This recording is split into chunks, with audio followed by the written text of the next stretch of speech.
क्या हुआ? मुझे लगा था कि पेज नंबर 474। हमारी सभी 11 प्रतिमाएं का स्वरूप पूरा हो चुका था। कल 11वें नंबर की प्रतिमा भी हो गई थी। अब अंतिम अंतिम सिर्फ हमारे 2 ही छंद बचे हैं, है ना? ये ग्रंथ समापन की ओर है।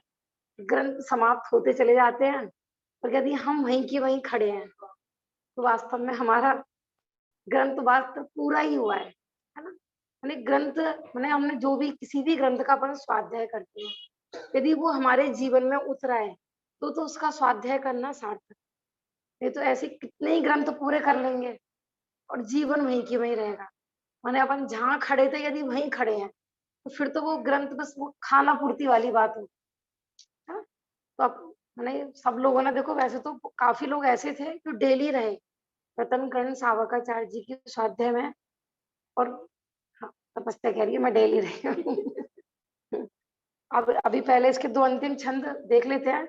बाकी मैं ये बता रही थी, मेरे पास कल 1-2 मैसेज समय सारजी ग्रंथ के लिए भी आए थे। अपन तो तत्वार सूत्र कह रहे हैं ना कल से या परसों से। अब जितने भी लोग जूम पर हैं और यहाँ पर हैं, या तो मुझे मैसेज चैट में मैसेज भेजें, अपन देखेंगे भी समय सारजी ज्यादा लोग चाह रहे हैं, और या फिर तत्वार सूत्र।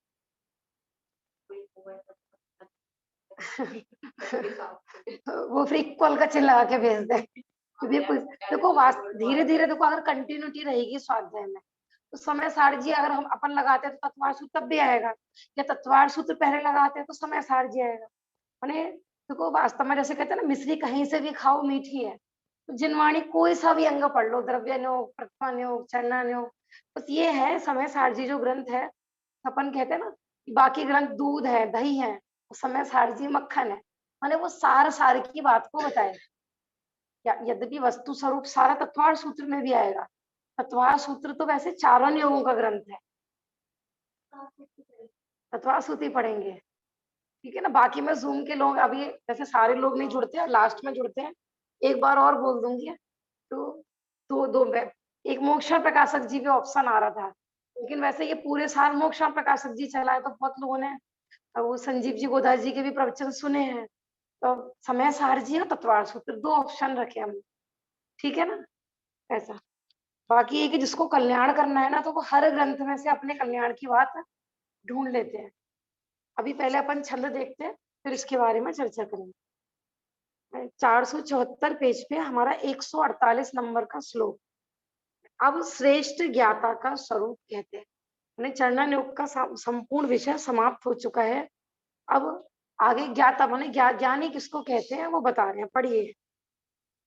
पापम रातिर्धर्मो बन्धुर्जीवस्य चेति निश्चिन्वन् समयं यदि जानीते श्रेयो ज्ञाता ध्रुवं भवति। ग्रंथ ले लीजिए भाई सब, यदि ग्रंथ नहीं।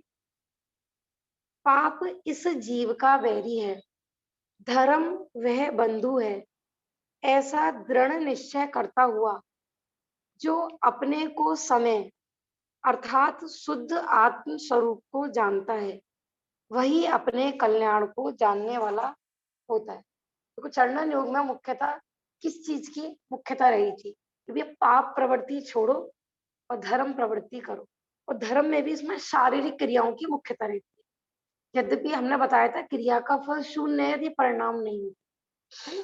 तो यहाँ पर इसमें सबसे पहले सम्यक दर्शन, सम्यक ज्ञान अधिकार प्रारंभ में लिए थे। मैंने तत्व ज्ञान पूर्वक अंतरंग में विशुद्धि का बढ़ना और बहिरंग में पाप प्रवृत्ति का छूटना। क्योंकि इस छंद में बताया जा रहा है कि इस जीव का सबसे बड़ा शत्रु, सबसे बड़ा वैरी कौन है? पाप। फिर हम शत्रु किसको कहते हैं? जो हमें दुख दे, कष्ट दे, है ना, हमारा अहितकारी हो, तो उसको हम शत्रु कहते हैं। पाप क्या करता है? पाप कार्य भले ही हमें अच्छे लगते हैं, मीठे लगते हैं, लेकिन उनका फल क्या होता है? उनको दुर्गति में पहुंचाने वाले हैं। दूसरा, पाप का फल तत्काल भी दुख रूपी होता है, भोगते समय भी दुख रूपी है और उसका फल भी दुख रूपी होता है। मैंने जो जिसका मूल कारण ही दुख रूप होना, उसका फल भी दुख रूप होता है। फिर हमको नहीं लगता, कहने की जिस जीव ने इस ग्रंथ का पूरा स्वाध्याय किया है उसको अंतरंग से ये भाषित हो जाना चाहिए कि हमारा सबसे बड़ा शत्रु है पाप। सबसे बड़ा वैरी है पाप। माने रतन कर्ण सावकाचार्य जी पढ़कर अभी ये भी नहीं समझ में आया, तो फिर हमने क्या स्वाध्याय करी। अब अपन अपने जीवन में झांके कि जितना भी इसमें आया था, आचरण के बारे में आया था ना, श्रावक का आचरण, तो उसमें से हमारी कितनी पाप प्रवृत्ति छुपी है और कितनी अभी है। अपने को अंदर में झांकना है कि अभी हम पापी हैं या धर्मात्मा है। सबसे बड़ा बंधु कौन है, इसका हितकारी कौन है, वह धर्म। ऐसा दृढ़ निश्चय करता हुआ जो अपने को समय समय माने शुद्ध आत्म स्वरूप को जानता है, क्योंकि सम्यक दर्शन, सम्यक ज्ञान, सम्यक चारित्र रत्नत्र जिसके प्रकट हो गया है, उसको किसकी प्राप्ति हो गई कि समय, सब समय सार ने शुद्धात्म स्वरूप की जिसको प्राप्ति हो गई है, अपने स्वरूप में जो लीन हो गया है, अपने स्वरूप का ही ज्ञान है, अपने स्वरूप का ही श्रद्धान है, वही अपने कल्याण को जानने वाला। देखो सम्यक दर्शन से ही तो प्रारंभ हुआ था इस ग्रंथ का, है ना। और सम्यक दर्शन माने आत्म अनुभूति पर ही इसका दी एंड कर रहे हैं, क्योंकि इसके बिना माने बिना तत्व ज्ञान के धर्म वास्तव में पूरा क्रिया कारण तो अन्य मतों में भी मिल जाएगा आपको। हमने बताया था ना, जमी कंद, रात्रि भोजन, ये सब बहिरंग क्रिया तो आपको अन्य मतों में भी मिल जाएगी। लेकिन जैन मत में और अन्य मत में क्या डिफरेंस है कि वहां पर ये वस्तु स्वरूप, है ना, आत्मा की विशुद्धि, तत्व ज्ञान पूर्वक बहिरंग वस्तुओं का त्याग वो नहीं मिलेगा वहां। ये करें कि वही जीव अपना कल्याण करने वाला है, कि जिसको पाप अपना बैरी लगता है और धर्म इसको अपना बंधु लगता है, और जिसको अपने स्वरूप का भान हो गया है कि मैं शरीर नहीं हूँ, शरीर से संबंधित क्रियाओं का करता नहीं हूँ, मैं तो शुद्ध आत्मा, उसी की क्रियाएं शुद्ध होती हैं, है ना। हमको लगता है कि ऐसे कैसे पॉसिबल है, हमें करनी भी है क्रिया और उसके ज्ञाता भी मानना है। समय सार जी के विषय है कि ज्ञानी तो ज्ञाता है, ज्ञानी करता नहीं है। उसको क्रोध आदि कषाय भी होती है ना, उस समय वो कषायों का ज्ञाता है। बोले ज्ञाता सो करता नहीं, करता सो ज्ञाता नहीं। इसलिए उसमें जो समय सारजी ग्रंथ है ना, वो मुख्यतः गृहस्थ ज्ञानी की अपेक्षा लिखा हुआ है। उसमें यही है, उसमें बार बार ये लिखा हुआ है कि ज्ञानी को बंध नहीं है, ज्ञानी को बंध नहीं है। तो वो प्रश्न लगाए जाते हैं, क्यों नहीं है बंध, शादी कर रहे हैं, युद्ध कर रहे हैं, उनको बंध क्यों नहीं है, कि वो ज्ञाता है। जितनी भी जड़ की क्रिया हो रही है, वो उसके करने वाले नहीं बनते हैं। करना सो मरना, जो करेगा उसी को ही बंध होगा। इसलिए ज्ञानी ज्ञाता रहते हैं, माने उनकी होती है, वो करते नहीं है। तो पूरा रतन ग्रंथ सावकाचार में जितनी भी आचरण की बातें आई, वास्तव में वो ज्ञानी के होती हैं, करते नहीं है। मैं बताया ना, इसके अंदर में स्वयं दया, माने जो दया की मूर्ति हो गए, प्रतिमा का अर्थ बताया था ना, कि अंतरंग में चैतन्य आत्म मूर्ति जिसको प्राप्त हो गई है। माने जब अपना आत्मा प्राप्त हो जाता है ना, तो सारे जगत की आत्मा भी समझ में आने लगती है। तो एक आत्मा दूसरे आत्मा का क्यों भक्षण करेगा, उसका चित्त इतना दयालु हो जाता है कि उसको सहज ही परिणाम नहीं आते अवक्षादि भक्षण करने के। भावार्थ देखिए, इस जीव का संसार में दुख देने वाला कोई वैरी ही नहीं है। एक अपने विषय कषायों के मिथ्या अनुराग से उत्पन्न किया पाप कर्म वही वैरी है। अपना पाप कर्म है वो भी किसके कारण, कि एकमात्र विपरीत अभिप्राय के कारण। देखो भोजन भक्ष भी है, अभक्ष भी है, लेकिन मिथ्या मान्यता कि नहीं, अभक्ष में ज्यादा टेस्टी होता है ना? तो ये मिथ्या मान्यता के कारण ही तो पाप करता है। उसको लगता है कि पाप क्रिया में ज्यादा सुख उसको लग रहा है, धर्म की क्रिया में इसको दुख नजर आता है। इस मिथ्या मान्यता के कारण पाप कर्म का बंध करता है। तो जब उसके उदय आते हैं फिर होता है ना, जितना भी जो भी कर्म उदय में आता है वो किसका कृत है, ये हमारे स्वयं के कृत है। अन्य तो बाहरी निमित्त मात्र है। अब जब भी कर्म का उदय आता है ना, भले ही वो पुण्य कर्म का हो या पाप कर्म का हो, हमने बताया था ना, द्रव्य कर्म जब जब भी उदय में आता है तो किसी ना किसी वस्तु के, किसी ना किसी व्यक्ति के, उन्हें नो कर्म के माध्यम से हमें दिखाई देता है। तो हमें क्या होता है कि वो वस्तु या व्यक्ति दुश्मन नजर आता है, क्योंकि उसमें मुख्य कौन है, हमारा वैरी या हमारे ही कर्म का उदय। अब कर्म भी किसने बांधा है, कि हमने स्वयं। तो हम ही हमारे शत्रु हैं और हम ही हमारे मित्र हैं।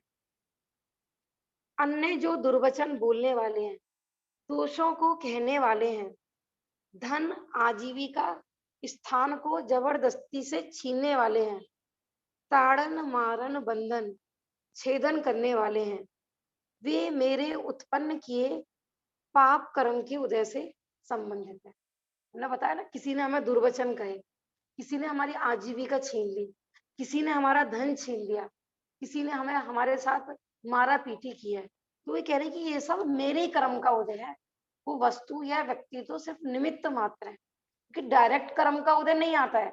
कर्म का उदय किसी ना किसी नो कर्म या वस्तु के माध्यम से ही दिखाई देगा। ऐसा मतलब द्रव्य कर्म ऐसे दिखाई नहीं देता है किसी को, किसी माध्यम से ही दिखाई देगा वो। जैसे अपन धर्म द्रव्य की परिभाषा पढ़ते हैं ना, धर्म द्रव्य किसे कहते हैं कि जो जीव और पुद्गल को स्वयं चलते हुए जीव और पुद्गल को चलने में निमित्त हो, उसे धर्म द्रव्य कहते हैं। अब कोई कहे कि ये तो आप जीव और पुद्गल के निमित्त से बता रहे हो, खाली धर्म द्रव्य की परिभाषा बताओ कि धर्म द्रव्य की परिभाषा जब जब भी बताई जाएगी तो जीव और पुद्गल के निमित्त से ही बताई जाएगी, क्योंकि वो तो स्थिर है ना, और दूसरा माने वो अमूर्तिक है, ऐसे हमें दिखाई नहीं देता है। कुछ ऐसी चीजें होती हैं कि जो किसी ना किसी के माध्यम से ही व्यक्त होती है। जो अपने पाप कर्म के सिवाय अन्य पुरुष को वैरी मानता है वे मिथ्या ज्ञानी है। यदि हम अपने कर्म के सिवाय किसी दूसरे को दोषी ठहराते हैं तो हम स्वाध्याय करते हुए भी अज्ञानी हैं। कितने ही ग्रंथ पढ़ लिए हो, क्या कह रहे हैं, मिथ्या ज्ञानी है, उसने जिनेंद्र के आगम को जाना ही नहीं।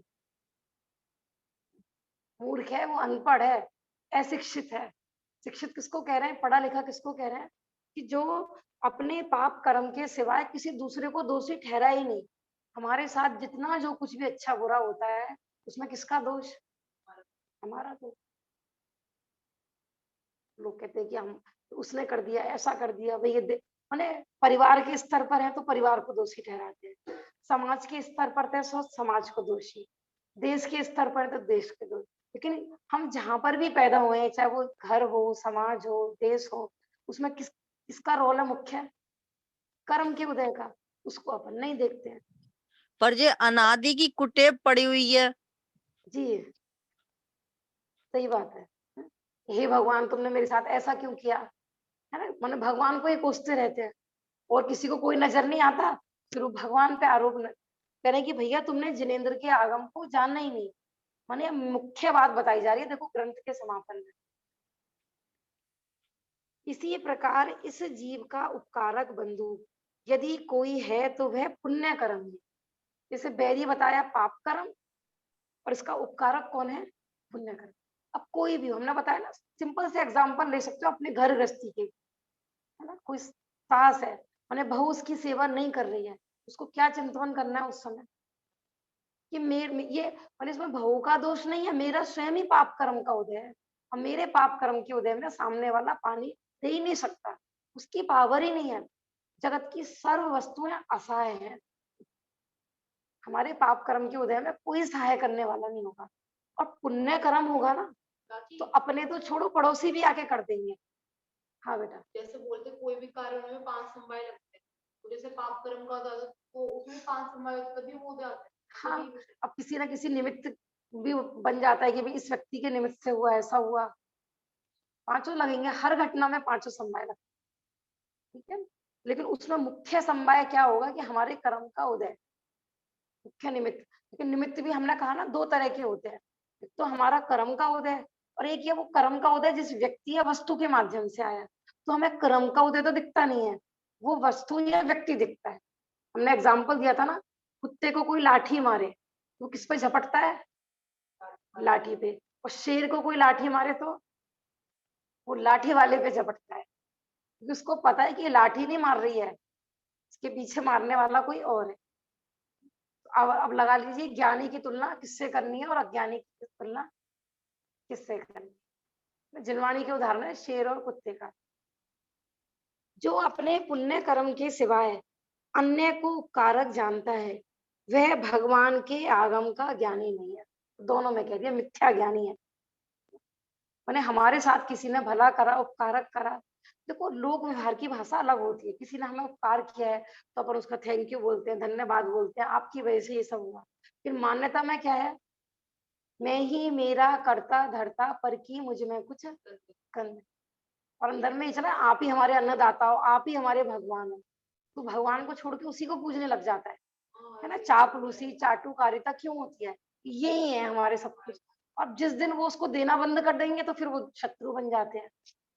होता है कि नहीं? इसलिए ये सिद्धांत समझिए, जैन धर्म के प्राणभूत सिद्धांत है ये। कि हमारे सुख दुख के कर्ता हम, हमारा स्वयं पाप पुण्य कर्म है, इसमें कोई व्यक्ति वस्तु नहीं है। अब श्रावकाचार्य के उपदेश को समाप्त करते हुए श्री समंतबद्ध स्वामी फल प्रतिपादन करने वाला श्लोक कहते हैं। देखिए, माने इस ग्रंथ का स्वाध्याय करने का फल प्रतिपादन कर रहे हैं।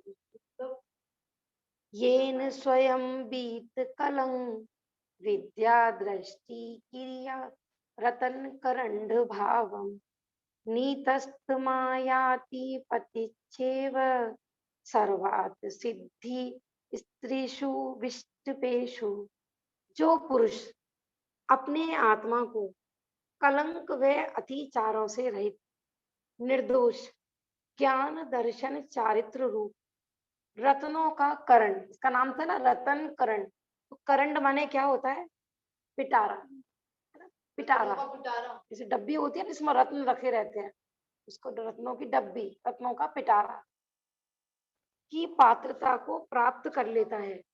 उस पुरुष को तीन लोक में सर्व वांछित अर्थ की सिद्धि उसी प्रकार हो जाती है जिस प्रकार अपने पति को प्राप्त स्त्री की सर्व अर्थ सिद्धि हो जाती है। यही कह रहे हैं कि जिस जीव ने, माने ये रतन कर्ण सावकाचार्य जी का अध्ययन करके, आगम का अध्ययन करके, उसकी आत्मा में जो कलंक थे, दोष थे, वो सब धो दिए, अतिचार रहित, बिल्कुल निर्दोष चारित्र का पालन हो रहा है। चारित्र भी कैसा? ज्ञान दर्शन पूर्व, मैंने सम्यक दर्शन, सम्यक ज्ञान और सम्यक चारित्र, ये तीन रतन बताए हैं। और आत्मा को बोला है पिटारा, मैंने जिस आत्म रूपी पिटारे ने ये तीन रत्न प्राप्त कर लिए, उस पुरुष को तीन लोक में सर्व अर्थ की सिद्धि हो जाएगी। सर्वार्थ सिद्धि बोलते हैं ना, सर्वार्थ की सिद्धि माने उसको तीन लोक की वैभव प्राप्त हो जाएगा, ऐसा नहीं है ना। सारा में जितना रुपया पैसा है, उन वो वास्तव में जिसको अपन लक्ष्मी बोलते हैं, वो लक्ष्मी है ही नहीं। सर्व अर्थ की सिद्धि माने अब करने योग्य कुछ कार्य नहीं रहा, उनको अनंत सुख की प्राप्ति हो जाएगी, ऐसा कह रहे हैं। अर्थ माने वैसे प्रयोजन होता है, क्योंकि हमारा सबका प्रयोजन क्या है? मोक्ष में प्रकाशक में है ना कि हमारा सबका प्रयोजन क्या है? कि दुख ना हो, सुख हो। तो इस प्रयोजन की सिद्धि किससे होती है? हमारी प्रयोजन भूत तत्वों को समझने से। अब वो सात तत्व किसने बताए हैं? कि अरिहंत भगवान ने। तो हमें इष्ट क्या है? सुख। और सुख को बताने वाले कौन है? पंच परमेष्ठी, इसलिए उनको बोलते हैं परम इष्ट, परम इष्ठी, परम इष्ठी, है ना, माने जो हमारा हित चाहे। तो यहाँ ये कह रहे हैं कि जिसको रत्नत्रय की प्राप्ति हो गई, उसके तीन लोक के सर्व अर्थों की सिद्धि हो गई, उसका जो प्रयोजन था सुखी होने का, उसको अनंत सुख की प्राप्ति हो गई। जिस प्रकार अपने पति को प्राप्त स्त्री की सर्व अर्थ की सिद्धि हो जाती है ना। लोक में भी होता है ना, जिस मानो किसी का पति, कोई पत्नी अपने पति से बिछड़ गई हो, क्या कंडीशन होती है? जैसे अपन अंजना की कहानी ले सकते हैं। अब पति के मिलते ही है, उसको कपड़े चाहिए, खाने पीने को कुछ चाहिए, क्योंकि पति मिल गया ना, सब कुछ मिल जाएगा। ऐसे ही उसको, जिसको आत्म स्वरूप की प्राप्ति हो गई, उसको सब कुछ मिल जाएगा, अनंत सुख, अनंत ज्ञान। माने जिन जिन कारणों से संसार में दुखी था, एक के मिलते ही सबकी प्राप्ति हो जाएगी। इसलिए एक में ही रमना है, एक में ही जमना है, एक को ही जानना। छंद भी आता है ना, एक एक देखिए जानिए रमी रहिए एक ठौर। एक को ही जानिए, एक को ही देखिए, एक में रम जाइए, कहीं और कोई ठौर है ही नहीं ठिकाना। जिस पुरुष ने अपने आत्मा को सम्यक दर्शन, सम्यक ज्ञान, सम्यक चारित्र रूप रत्नों का पात्र बनाया, उसे तीन भुवन की सर्वोत्कृष्ट अर्थ की सिद्धि स्वयं ही प्राप्त हो जाती है, ऐसा नियम है। गारंटी है, वारंटी नहीं। लोक में वस्तुओं की गारंटी दी जाती है, वास्तव में उनकी कोई गारंटी नहीं है। एक साल की दी है तो वो एक साल तक वस्तु रहेगी नहीं रहेगी, कि यहाँ ये कह रहे हैं नियम है, और जिन देव कभी भी अन्यथावादी नहीं होते हैं। सुना होगा ना, जिन देव के वचन वो प्रमाण, भगवान ने जो कहा वो प्रमाण, गारंटी देते हैं वो। हम खड़े हैं, नहीं ऐसा नहीं होना तो हमसे मतलब हम भी धर्म छोड़ देंगे। जैसे लोग कहते हैं ना कि ऐसा नहीं होना तो हमारा नाम बदल देना आप। तो ऐसा गारंटी दे रहे हैं कि जिसने अपने को रत्नत्रय का पात्र बनाया हो। देखो यहाँ पर अन्याय अनीति अभक्ष का त्याग माने रत्नत्रय का पात्र। जैसे शेरनी का दूध सोने के पात्र में टिकता है, ऐसे सम्यक दर्शन, सम्यक ज्ञान, सम्यक चारित्र रूपी रत्न तो वो क्या कूड़े कचरे में टिकेंगे क्या? है ना, कसाई व्यक्ति के हृदय में नहीं टिकेंगे। तो अन्याय अनीति अभक्ष का त्याग माने कि अब आप रत्नत्रय धारण के पात्र बन गए।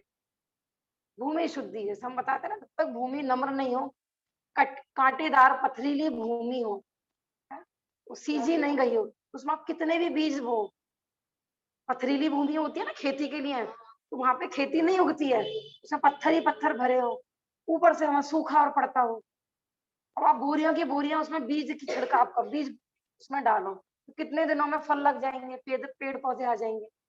नहीं आएंगे। है ना, कोई कहे कि भैया आत्मा के श्रद्धान का नाम है सम्यक दर्शन, आत्मा को जानने का नाम है सम्यक ज्ञान, तो आपने इतना सारा क्यों पढ़ाया? सब जड़ की क्रिया है ना, रात्रि भोजन त्याग, अन्याय तो शरीर की क्रिया है, और ज्ञानी तो करता नहीं है, वो तो ज्ञाता होता है। तो क्यों पढ़ाया आपने रतन गण सावकाचार? तो सहज आ जाएंगी जब आएंगी, ये नहीं। बुद्धि पूर्वक अन्याय नीति अभक्ष का त्याग होगा तो ही कह रहे हैं रत्नत्रय का पात्र होगा वो जी। पात्र समझते, पात्र किसको बोलते हैं? हाँ, तो अपन कहते हैं ना क्षुल्लक जी पात्र रखते हैं, माने जिसमें भोजन सामग्री रखी जाए वो पात्र। वैसे जहाँ रत्नत्रय रूप रत्न ठहरेंगे ऐसा पात्र कौन के जिसने अन्याय नीति अभक्ष का त्याग कर दिया है, ऐसा पात्र जी। देखो तो यहाँ पे ना एक जैन सिद्धांत प्रवेशिका रखी होगी, वो निकालने का, उसमें बहुत अच्छा है पात्र का वर्णन। तो मैं उस अगर समय होगा तो उससे पैराग्राफ पढ़ूंगी। जैन सिद्धांत प्रवेशिका गोपाल, नहीं नहीं लघु नहीं, वही वाली जो मोटी वाली है, पता होगा ना आपको, तपस्या इधर होगी वो, इधर इधर की अलमारी में होगी बेटा, इसमें होगी अगर होगी तो। देखी तो थी कहीं लेकिन मुझे को याद नहीं आ रही। पात्र की बहुत अच्छी उसमें दिया हुआ है पात्र, ये जो व्हाइट व्हाइट कवर चढ़े हुए हैं ना, शायद ये देखो, नहीं नहीं ये देखो, ये इधर व्हाइट व्हाइट, हाँ ये देखो, दोनों देखो ये, हाँ। अब कोई जैसा अपन कहते हैं ना एक म्यान में दो तलवार नहीं टिक सकती, ऐसी मलिन हृदय में भगवान की भक्ति नहीं रहती है, ऐसी कसाई व्यक्ति के हृदय में रत्नत्रय कहाँ से प्रकट होंगे? पहले तो हमें पात्र बनना है, अपने आप को पात्र बनाना है। तो ये श्रावकाचार आदि के ग्रंथों को पढ़ने से पात्रता जागृत होती है, ठीक है ना। यद्यपि यहाँ पर दोनों चीजें बताई थी, सम्यक दर्शन होगा तो ही सम्यक चारित्र कार्यकारी है। वास्तव में ये तीन रत्न एक साथ ही होते हैं। जब जीव लेकिन कई बार ऐसा भी होता है ना, पात्र तो बन गए लेकिन बीज ही नहीं बोया तो भी कार्यकारी नहीं है। तो पात्र भी बनना है और पात्र के साथ साथ उसमें बीज बोने का कार्य भी करना है कि पात्र भी जीव बन जाता है। मैं बताया था ना, कोई बाढ़ की सजावट ही करती रहे, है ना, खेत को बो भी, उसने जोत भी दिया, उसमें छिड़काव भी कर दिया, लेकिन बीज नहीं बोए, तो सम्यक दर्शन हो गया बीज, और श्रावकाचार हो गया यहाँ पर इसका पात्र माने भूमि शुद्धि। नहीं मिली बेटा, गोपाल दास भरैया जी की है, उधर देख लो फिर, उधर जैन सिद्धांत प्रवेशिका इधर होगी, आप देख लीजिए। देखो अब इसमें अंतिम प्रार्थना कर रहे हैं, अंतिम मंगल। आपको पता होगा कि मंगल तीन प्रकार के होते हैं, एक प्रारंभ में मंगल होता है, एक मध्यम में मंगल होता है, और एक अंतिम में मंगल होता है। प्रारंभ में मंगल किस लिए किया जाता है? कोई बात नहीं, चलो बैठ जाओ बैठ जाओ बैठ जाओ, नहीं नहीं वो नहीं, बैठ जाओ कोई बात। मंगल जब भी हमने देखो ग्रंथ प्रारंभ किया था रतन प्रण सावकाचार, तो हमने नमे श्री वर्धमानाय मंगल प्रारंभ किया था ना। क्यों करते हैं मंगलाचरण? कि अपन जो ग्रंथ का प्रारंभ कर रहे हैं वो हमारा निर्विघ्न समाप्त हो। बेटा कोई बात नहीं, बैठ जाओ। बैठ जाओ तपस्या, डिस्टर्बेंस हो रहा है, बैठ जाओ। तो हमारा ये ग्रंथ वैसे निर्विघ्न समाप्ति हुआ है। कब प्रारंभ हुआ था? किसी को याद है कब प्रारंभ हुआ था? 1 साल नहीं हुआ अभी।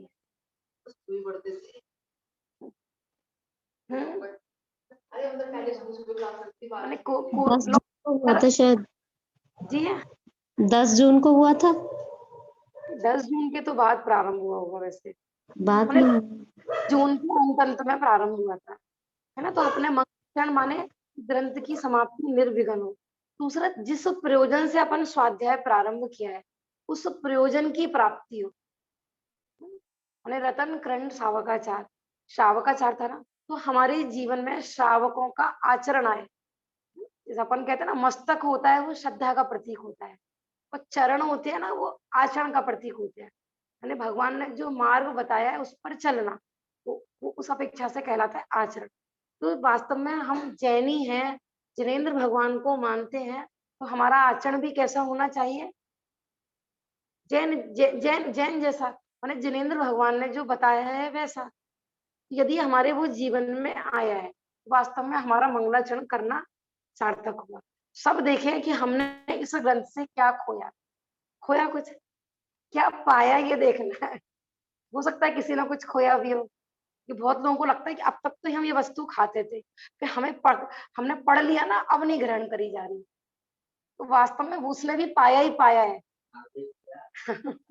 राग द्वेष खोया है, सही बात है, कषाय खोई है, अंतिम मिथ्यात्व खोया है, मिथ्यात्व खोया है, मिथ्या सही बात। खोया।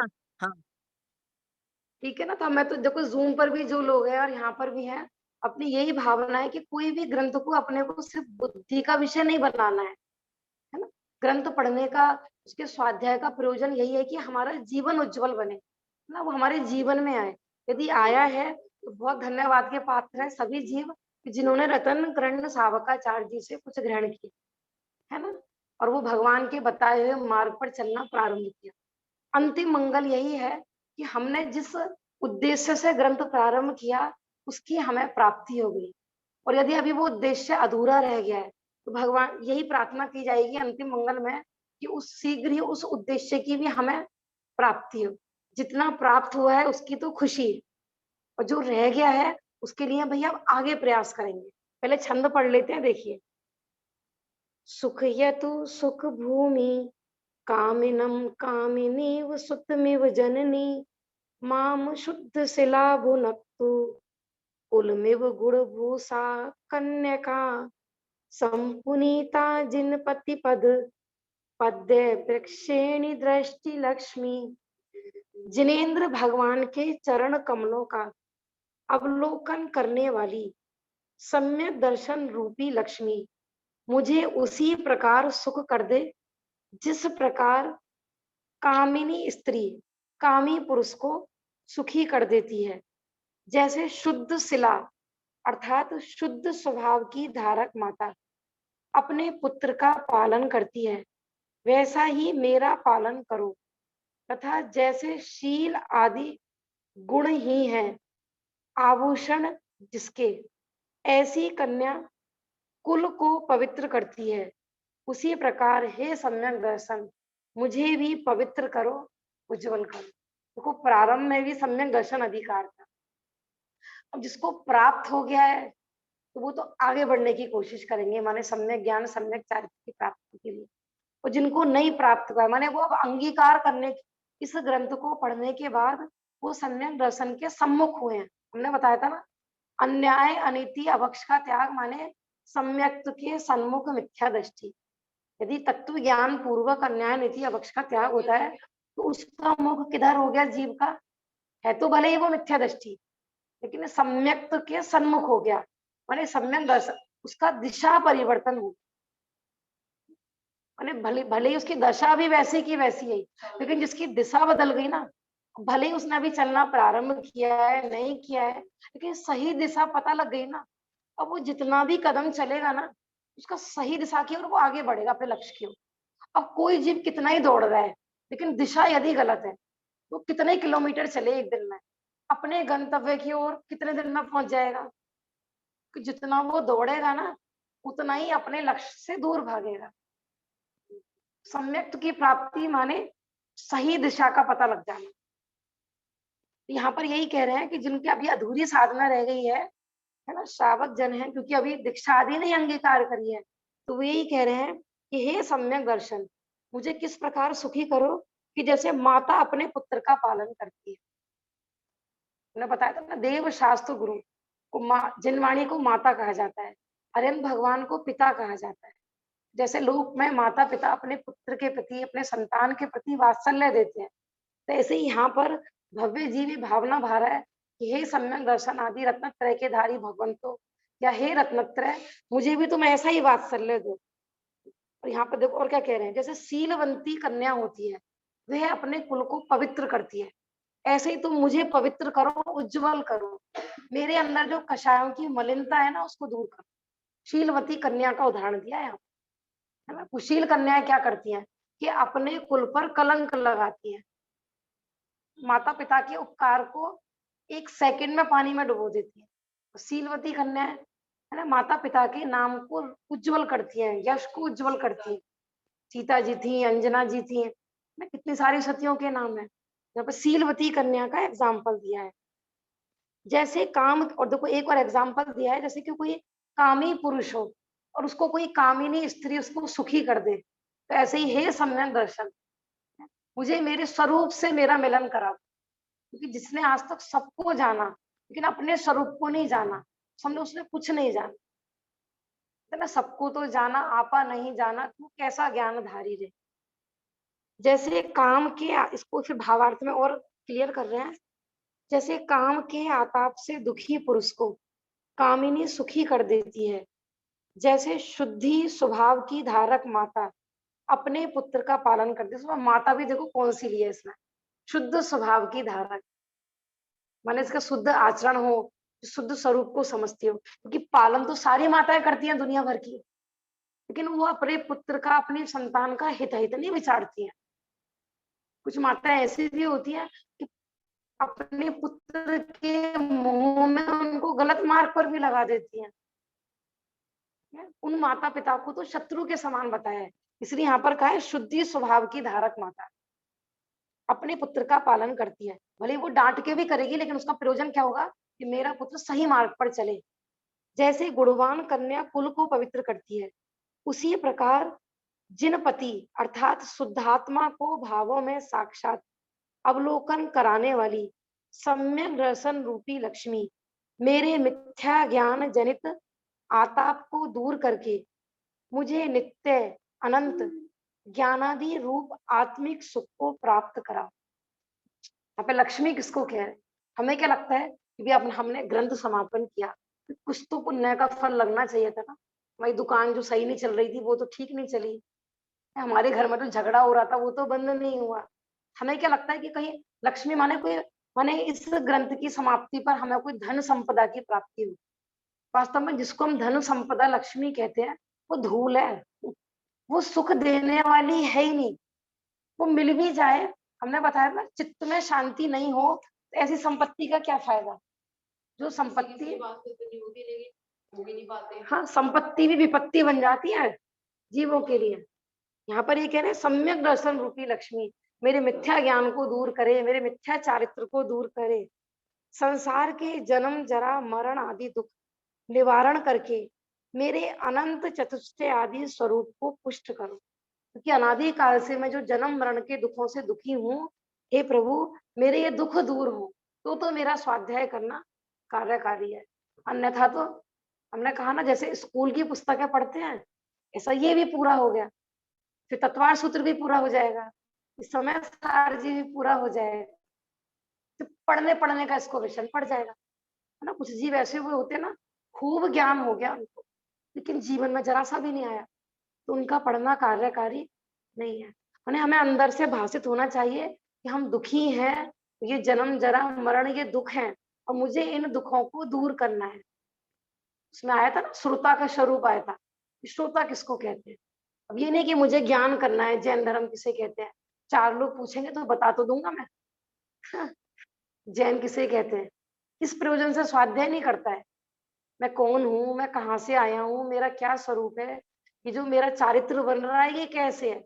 मैं क्यों दुखी हूँ और मेरे सुखी होने का क्या उपाय है। तो वो सोता है, और नहीं तो फिर वो सोता है, सोता ही रहता है, सोता रहता था और सोता ही रहेगा। राग देश मोहे रूप मल दूर करके मेरे आत्म स्वरूप को उज्जवल करो। कि हे प्रभु, अनादि काल से मेरे को जो कषायों से मैं जो मलिन हो रहा हूँ, हे सम्यक दर्शन, हे रत्नत्रय के धारक भगवंतो, तो मेरा वो मन जो मलिन हो रहा है उसको दूर करो, उज्जवल करो। मैं बताया था ना, धवल धवल करो, धवल स्वरूप के आश्रय से मैं भी धवल हो जाऊं। ऐसा ये अंतिम प्रार्थना करिए, अंतिम मंगल। माने कहीं कोई भी लौकिक वांछा नहीं है इसमें। अपन सोचते हैं ना कि लोग मंदिरों में क्या क्या मांगने जाते हैं, यहाँ पे प्रारंभ से लेकर अंत तक ग्रंथ में क्या मांगा गया है आप स्वयं विचार कर सकते हैं। और जिसकी देखो, लौकिक जीव जिस वस्तु की चाह करते हैं ना, वो यहाँ स्वयं भी मिलेगी। जब तक ज्ञानी जीव संसार में रहते हैं, लक्ष्य उनका मुख्य पूर्णता का ही होता है। लेकिन जब तक वो संसार में रहते हैं ना, उनको लौकिक सुख सुविधाएं तो सहज ही मिलती हैं, मांगनी नहीं पड़ती है। मांगने की क्या, जो चीज बिना मांगे मिल रही है, उल्टा ज्यादा मिल रहा है। जितना अपन चाहते हैं उससे भी ज्यादा मिलने वाला है। तो कौन मूर्ख है जो मांग के अपना पुण्य घटाएगा। इसलिए ज्ञानी जीवों को पता है कि गेहूं उगाएंगे ना तो भूसा तो अपने आप मिलने वाला है, तो भूसे के लिए खेती क्यों करेगा कोई। समझ में आ रहा है ना। जैसे वो एग्जाम्पल दिया था ना कि एक राजा जब विदेश गमन के लिए जा रहा था, सारी रानियों से पूछा था, तुम्हारे लिए क्या लाए, तुम्हारे लिए क्या लाए, तुम्हारे लिए क्या क्या लाए। सब रानियों ने लंबी लंबी लिस्ट थमा दी, हमारे लिए ये लेके आना है, हमारे लिए ये लेके आना है। और एक रानी ने क्या लिखा था लिस्ट में, एक वन लिख के भेजा था। वो क्या चाहती थी, सिर्फ राजा अच्छी तरह लौट के आ जाए। जिसको राजा मिल गया तो अब वो सोचे, वो उससे कहे कितनी मूर्ख है ना।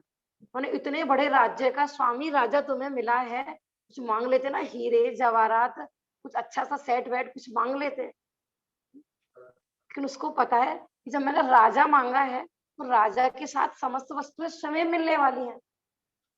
समझ में आ रहा है ना। तो ऐसे जिसको, जिसका लक्ष्य सिर्फ अपने आत्म स्वरूप की प्राप्ति है, उसको लौकिक सुख तो अपने आप मिलने वाले हैं।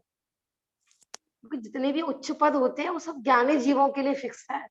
अज्ञानियों का अज्ञानी भले ही उम्मीदवार तो होते हैं उस पद के लिए, लेकिन अज्ञानियों को कभी वो पद की प्राप्ति है नहीं होती है। ऐसा, ठीक है ना। ऐसी अंतिम प्रार्थना मंगल, ये 150 नंबर का छंद अपना समाप्त हुआ। अभी 15 मिनट का समय है। पंडित सुधांशु दास जी ने जो इसकी समापन की है, अपन वो भी देख लेते हैं। अष्टम सल्लेखना अधिकार समाप्त। क्योंकि उन्होंने तो अपना देखो, अपना ग्रंथ लिखना सार्थक कर लिया। पंडित सुधांशु दास जी ने जो टीका करी इसकी, उन्होंने स्वयं लिखा कि अब हमें अपनी आयु ज्यादा नजर नहीं आ रही है, इसलिए हम अपना प्रयोजनभूत कार्य करना चाहते हैं। क्योंकि ज्ञानी जीव तो अपने कल्याण के लिए लिखते हैं, दूसरे का हो जाए तो हो जाए।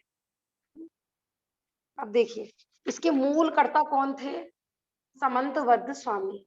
ठीक है ना। मूल जो हमारे संस्कृत के श्लोक आए थे ना, उनके रचयिता थे आचार्य समंतवद्ध स्वामी। बाकी जो इसकी टीका थी ना, वो मूल ढूंढारी में थी। पंडित सुधांशु दास जी ने जो लिखी है ना, वो ढूंढारी में थी। फिर उस ढूंढारी का ही हिंदी भाषा में जो रूपांतरण किया था, वो मन्नू लाल जैन वकील सागर ने किया।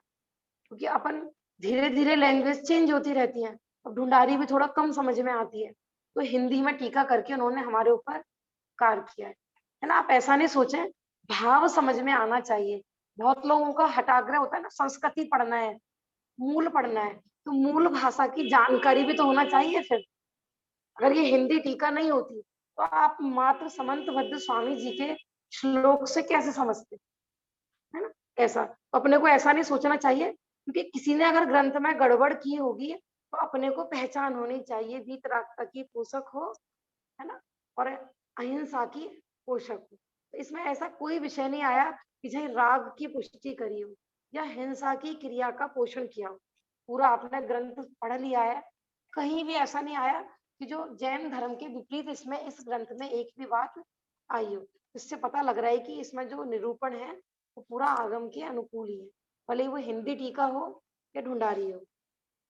अब अपन अंतिम प्रशस्ति पढ़ते हैं, वचने वचनिका कार प्रशस्ति। वचनिकाकार माने टीकाकार को ही बोलते हैं, जो कि पंडित सदाशिव दास जी हैं।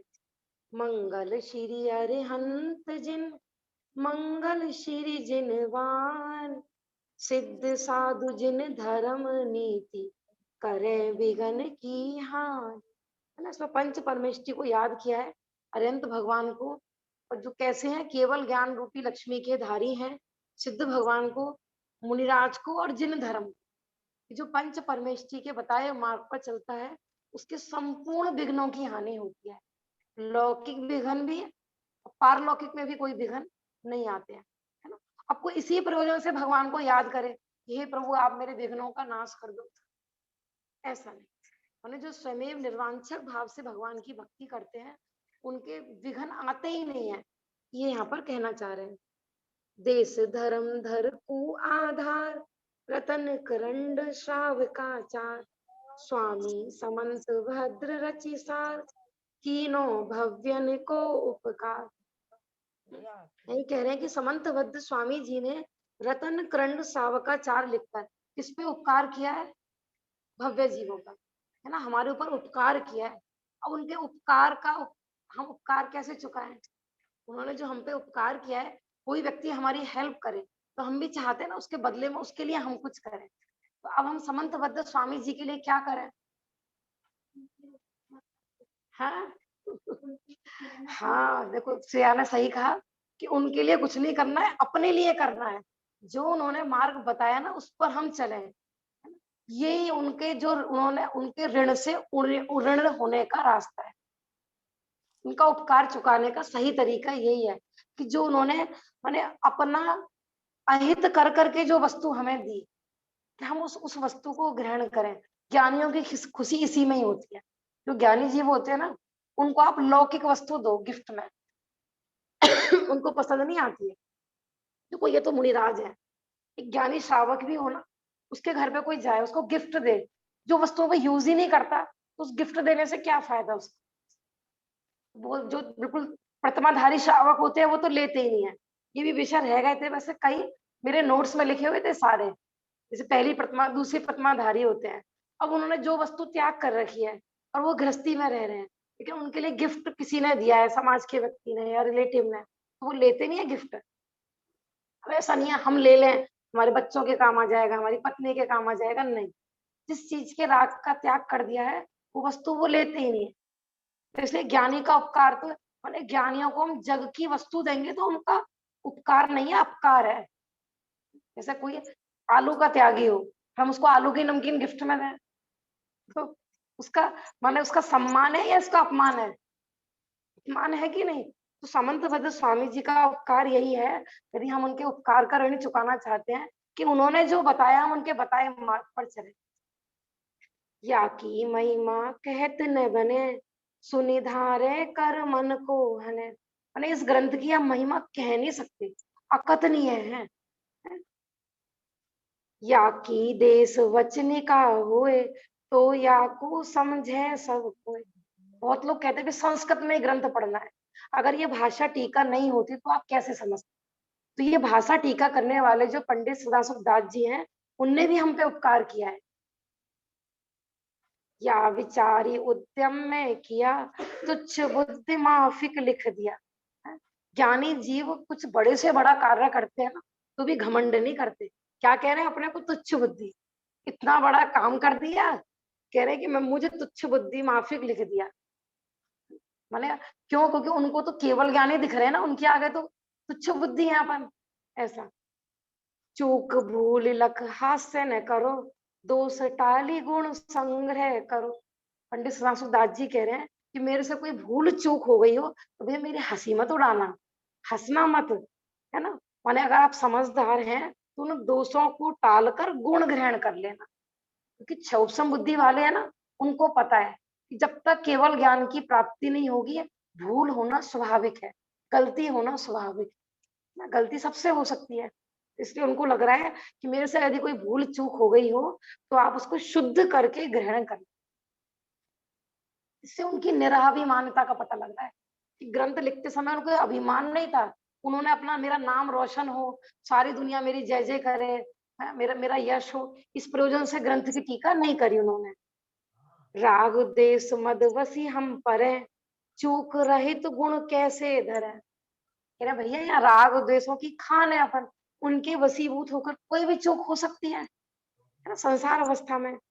ज्ञानी ऐसा कर निर्धार, दया सहित तिष्ठो अविकार। अपन तो किसी विद्वान हो, कोई ज्ञानी हो ना, जरा सी गलती हो जाए तो अपन को कैसा लगता है, कर कैसे दी इन्होंने। ऐसे तो बड़े स्वाध्यायी बनते हैं अपने आप को, उनको इतना भी नहीं पता है। ये देखो अपने लिए नहीं है, अपनी गलतियों को पोषण देने के लिए नहीं है, किसी सामने वाले से कोई चूक आदि हो जाए तो अपने को उसका स्थितिकरण कराना चाहिए, उसको ज्ञान में करा दो, लेकिन वहां पर उसकी बुराई करो, उपगुहन करना है। संबत 1919 मग सरवदी अष्टमी दिन ईस, लिखने का आरंभ जो किया, शुभ उपयोग माही चित्त दिया। 1920 संबत में ये उन्होंने ग्रंथ आरंभ किया था लिखना। क्यों? क्योंकि जब या तो देखो शुद्ध उपयोग में रहे, शुद्ध में नहीं रहेंगे तो फिर शुद्ध से बाहर आएंगे तो कहाँ लगेंगे, पाप में लगेंगे तो पतन होगा। इसलिए ज्ञानी जीव जब तक इस जगत में रहते भी है ना, तो वो अपना मन पाप से बचाकर शुभ कार्यों में लगा। तो ग्रंथ लिखने का उनका यही प्रयोजन था, इस ग्रंथ लिखने से मेरी विशुद्धि और बढ़े, मैं शुद्ध उपयोग के और नजदीक पहुंचू, मैं अपने आत्म स्वरूप के निकट पहुंचू। संबत 1920 चैत कृष्ण 14 निज शीस, पूर्ण करी स्थापन जब किया, शुभ उद्यम का निज फल दिया।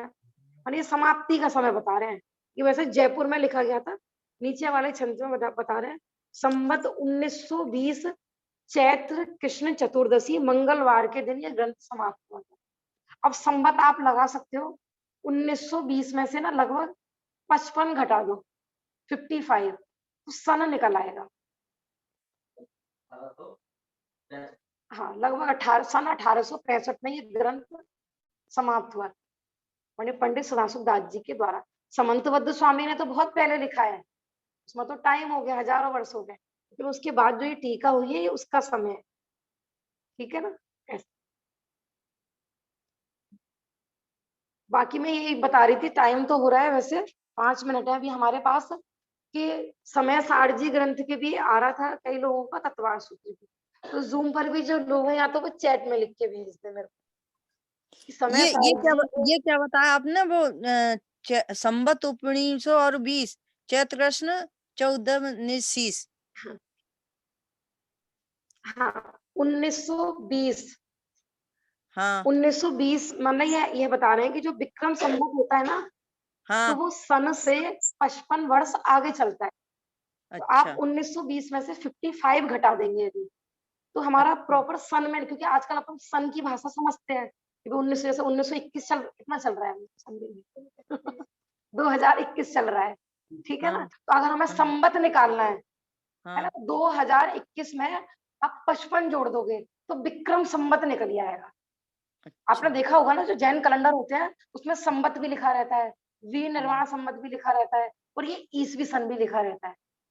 तो विक्रम संबत में और ईसवी सन में 55 वर्ष का डिफरेंस है, यानी वो 55 वर्ष जो विक्रमादित्य राजा के नाम से चला था, क्योंकि मूल ग्रंथों में पहले यही वाला आता है, और ये चैत से प्रारंभ होता है, ये वाला जो हाँ लगभग 150 वर्ष करीब हो गए इस ग्रंथ, 150-200 लगा, क्योंकि पंडित टोडरमल जी के बाद हुए हैं। पंडित टोडरमल जी को हो गए लगभग 250, है ना, 200-250, लेकिन उनके समय में थे वैसे, भले ही उनसे नहीं मिले होंगे, लेकिन क्योंकि इसमें देखो लिखा हुआ है, देखो हम पढ़ते हैं, अभी है 5 मिनट, बाकी आप जल्दी आप सभी लोग ना चैट में लिख के भेज सकते हैं, 2 ऑप्शन है, तत्वार सूत्र या समय सारणी, ठीक है ना। तो अपने को थोड़ा एक अंदाजा हो जाएगा कि ज्यादा डिमांड कौन से ग्रंथ के स्वाध्याय की है। वैसे तो बाद में दोनों ही आने हैं, लेकिन फिर भी अभी हमें कल से जो प्रारंभ करना है, यहाँ पे लोगों तत्पर को क्या विचार है, तत्पर सूत्र। तत्पर सूत्र में कौन सी किताब आएगी? एक तो सरवार सिद्धि है, जी देखो और तत्वार सूत्र में मूल सूत्र है वो तो एक ही है ना, आचार्य उमा स्वामी जी के। हाँ बाकी जो हाँ हमने कहा था ना टीका है, अपने जितना पॉसिबल होगा अपन उतना उतना उसका विशेष वर्णन भी लेंगे। फिर हमने तो मानो 2-3 टीकाएं पढ़नी है, तो मूल में वैसे अपना जो कॉमन चलता है मोक्षशास्त्र प्रकाशक जो यहाँ पे रखा हुआ था ना, मोक्ष शास्त्र कल जो आप लाए थे ब्लू कलर का, उसके आधार से अपन सोच रहे थे, क्योंकि वो वर्तमान में सब जगह अवेलेबल है, काफी मात्रा में छपा हुआ है। मोक्ष शास्त्र किनका लिखा हाँ, हुआ? उसकी टीका शायद परमेष्ठी दास जी की है, मूल में उमा स्वामी जी का ही है टीका। वो नहीं होगी, मेरे पास सरवार सिद्धि है और हाँ मोक्ष जी, शास्त्र वर्ण जी का मैंने मंदिर में लाके काफी रख दिए हैं। जो आप सरवार सिद्धि कह रहे हैं ना, हाँ। सरवार सिद्धि क्या है, थोड़ा सा उसमें न्याय का विषय माना वो न्याय प्रधान शैली में लिखा गया है, अच्छा, हाँ माना वो मेरा पढ़ा हुआ है। हाँ थोड़ा सा कठिन पड़ेगा सबको, तो अपन तो ये सोच रहे हैं कि बस सरल भाषा में ही चले। नहीं, वैसे इजी है बहुत, बिल्कुल भी कठिन नहीं है, डिटेल में है, अच्छा है।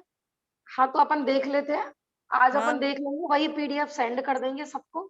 मैं दोनों तीनों टीकाएं देख लेती हूँ, जो अच्छा लगेगा वो अपन भेज देंगे, ठीक है ना। पर यही अंतर पड़ेगा, मेरे पास वो वाली किताब नहीं हुई, एक तो उनकी है छोटे दादा वाली बहरल जी की है। अभी तो तत्वार सूत्र ही का विचार है, तो अपन कल हाँ से तत्वार सूत्र ही प्रारंभ करेंगे। अभी आप 2-3 मिनट में अपन ये पढ़ लेते हैं, जो अंतिम ये छंद है, देखिए। जयपुर नगर मनोज्ञ अति धनमति धर्म विचार, वर्णाश्रम आचार को अति उज्जवल आधार। आप सबके पास ग्रंथ है क्या?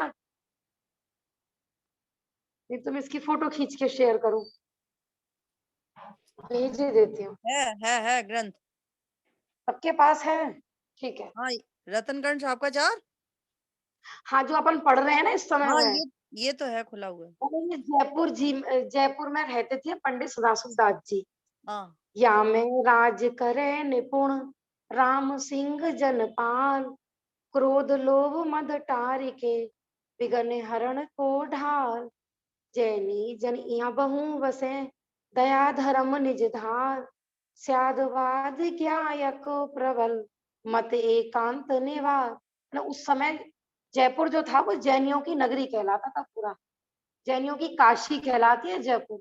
गली गली में जिन मंदिर, और इसमें आता है कि स्वाध्याय में एक माने 10-5 लोग नहीं, हजारों की संख्या में स्वाध्याय में लोग बैठते थे वहां पर, बिना माइक के। सुई भी गिर जाए तो उसकी आवाज आ जाए, इतना। गोत्र काशली वाले है नाम, सदा सुख जास सहेली तेरा पंथ में, करो जो ज्ञान अभ्यास। उस समय में शैली चलती थी, जैसे आजकल महाविद्यालय चलते हैं, जैसे किसी को अध्ययन करना है, धर्म सीखना है, तो अपन जैसे पाठशाला बोलते हैं ना, तो पहले शैलियां चलती थी, ग्रुप होता था कि हमको अध्ययन करना है तो हम कौन सी शैली में करें। इन्होंने पंडित टोडरमल जी वाली जो 13 पंथी शैली चलती थी ना, उसमें इन्होंने अध्ययन किया था, धर्म का अध्ययन। जिन सिद्धांत प्रसाद ते लिखी वचन का सार, पढ़ी सुनी श्रद्धा भक्ति ते करो धर्म निर्धार, मेरे शुभ उपयोग ते बढ़े हो जो अति उत्साह, ताते उद्यम करी लिखी अन्य नहीं कछु चाह। अपनी विशुद्धि बढ़ाने के लिए, पाप से बचने के लिए मैंने ग्रंथ लिखा है, मुझे अन्य कोई चाहे नहीं है। समय सार गुण कहन को शक्त न सुर गुरु होए, ताको शरण सदा रहो रागादिक मल धोए। हे जिन वाणी भगवती मुक्ति मुक्ति दातार, तेरे सेवन ते रहे सुख में नित अभिकार, दुख दरिद्र जान्यो नहीं चाहे न रघी लगार, उज्जवल यश में विस्तरो यो तेरो उपकार। 68 वर्ष जो आयु के बीते तुझे आधार, शेष आयु तब शरण ते जाऊं यही मम सार। पंडित सदाशिव दास जी कह रहे हैं कि मेरी अब तक की जो आयु है 68 वर्ष की, तेरे ही आधार से बीती है, और ये भावना भा रहे हैं कि आगे भी इसी के सार प्राप्त करके ही बीते। हमें इससे पता लग रहा है कि उन्होंने अपनी आयु वेस्ट नहीं करी थी, विषयों में नहीं उन्होंने व्यर्थ गवाई थी। जितने भव तितने रहो जैन धर्म अमलान, जिनवर धर्म बिना जुमम अन्य नहीं कल्याण। मैंने आगे ये नर भव में मिले तो जैन धर्म ही मिले, मैंने जो अधूरा कार्य हो गया है वही पूरा करे। जिनवाणी सुबीनती मरण वेदना रो, आराधन के शरण ते देहूं मुझे पर लो। मरण वेदना माने कि वेदना के समय में अपने गायक स्वरूप में रह जाऊं, मुझे मरण की वेदना ही भाषित नहीं हो। ऐसा पंडित सदाशिव दास जी भावना भा रहे हैं। बाल मरण अज्ञान ते करो जो अपरंपार, अब आराधन शरण ते मरण हूं अभिकार। कि आज तक मैंने अज्ञानता के कारण बाल मरण किए, दुर्गति ही की। हे प्रभु, हे जनवाणी माँ, मैं तुम्हारी शरण में आया हूँ, तो आराधना पूर्वक ही अपने देह का त्याग करूं। हरि अनीति कुमरण हरो, करो जो ज्ञान अखंड, मोको नित भूषित करो शास्त्र जो खंड। अनीति कुमरण ये सब मेरे मन, अनीति अन्याय और सबका मेरा त्याग हो जाए। हे प्रभु, मुझे माने भूषित करो, माने सजाओ। किससे सजाओ? रत्नत्रय से सजाओ, अखंड आत्म स्वरूप में मैं रम जाऊं। ऐसी पंडित सदाशिव दास जी भावना भारे। माने कोई भी लौकिक वांछा के दृष्टि से ये ग्रंथ प्रारंभ नहीं है। बाकी जिनको भी अच्छा लगा हो या बीच बीच में रह गया हो किसी का भी, तो आप एकांत में अकेले में भी घर में इसका अध्ययन कर सकते हैं। बाकी जिसको भी, जैसे अपन मोक्ष शास्त्र प्रारंभ करेंगे, जिसका दूसरा नाम है तत्वार्थ सूत्र जी, आचार्य उमा स्वामी जी का लिखा गया है। जिनको भी इच्छुक हो कि हमारे घर पर ग्रंथ नहीं है, वैसे तो हम पीडीएफ भेजेंगे, तो वो हमें अपने एड्रेस भेज दें, ताकि वो घर पर माने आपके पास ग्रंथ। वैसे तो देखो तत्वार्थ सूत्र हर जिनवाणी में है। पूजन पाठ प्रदीप भी आप खोल के बैठेंगे ना, उसमें भी तत्वार्थ सूत्र जी के जो मूल सूत्र आचार्य उमा स्वामी जी ने लिखे हैं, वो सब लिखे हुए हैं। कि आपको किसी को डिस्क्रिप्शन चाहिए, विशेष चाहिए, तो आप हमसे मंगा सकते हैं। तो हमें अपना एड्रेस भेज देंगे, तो हम आप तक मोक्ष शास्त्र पहुंचा देंगे। ठीक है ना? तो आपका और विशेष उपयोग लगेगा। ऐसे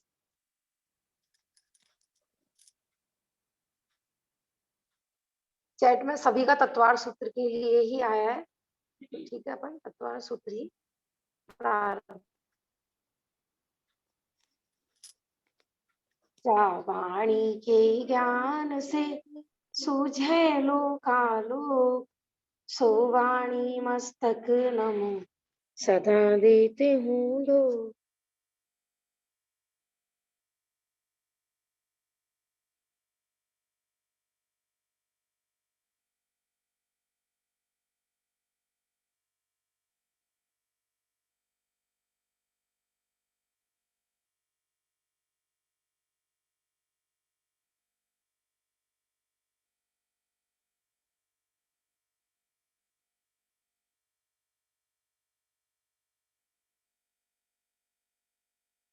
जय हो जिनवाणी माता की जय हो। श्री रतनकरण सावकाचार्य जी की जय हो।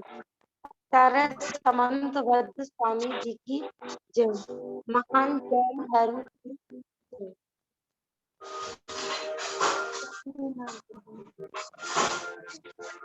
हो।